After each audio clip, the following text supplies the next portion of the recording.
Bonjour à tous. La Bible est séparée en livres, les livres en chapitres et les chapitres en versets. Il est pourtant un livre de la Bible qui échappe à cela, c'est le livre des psaumes.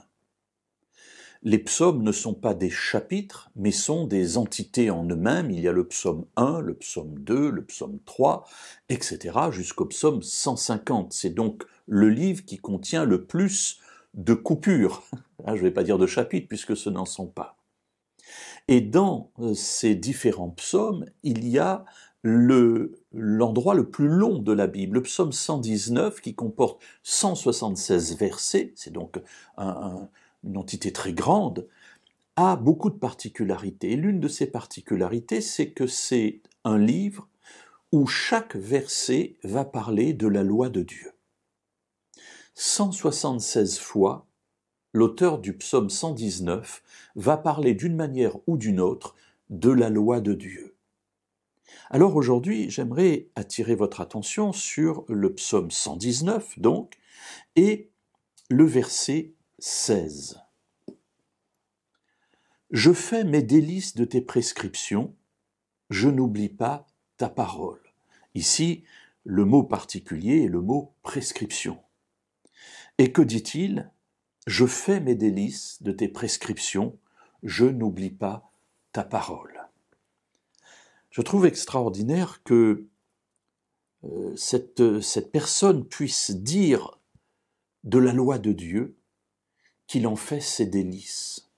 Souvent, ce terme de prescription, loi, ordonnance, commandement, sont des mots qui nous rebutent parce qu'ils nous contraignent, en tout cas c'est l'idée que l'on en a. S'il y a un commandement, c'est que je dois obéir. Si je dois obéir, je ne suis plus libre. Or, la Bible me dit, mais si, tu es libre d'obéir ou de ne pas obéir. Qu'est-ce que tu choisis ?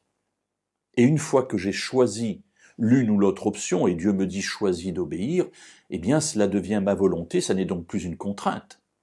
Ainsi, la manière dont nous considérons la loi, les ordonnances, les prescriptions, va influer sur notre relation à ces lois de Dieu, à ce commandement de Dieu. Ici, l'auteur de ce psaume 119 dit qu'il fait ses délices des prescriptions de Dieu.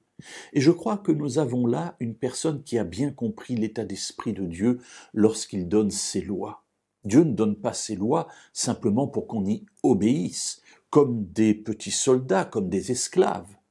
Mais il nous donne ses lois, ses prescriptions, ses ordonnances, ses préceptes, parce que c'est quelque chose qui est bon pour nous. Alors il nous conseille de suivre cela pour que nous puissions vivre heureux. Alors oui, il y a deux manières d'approcher la loi de Dieu. Soit en la considérant comme un joug difficile à porter, duquel il faut se départir le plus vite possible, ou au contraire, comme l'auteur de ce psaume 119, comprendre la volonté de Dieu et se dire « Waouh, c'est chouette ! Dieu m'a donné une marche à suivre et lorsque je la suis, je suis heureux. » Alors, avec ce regard-là, effectivement, je peux faire mes délices des prescriptions de l'Éternel.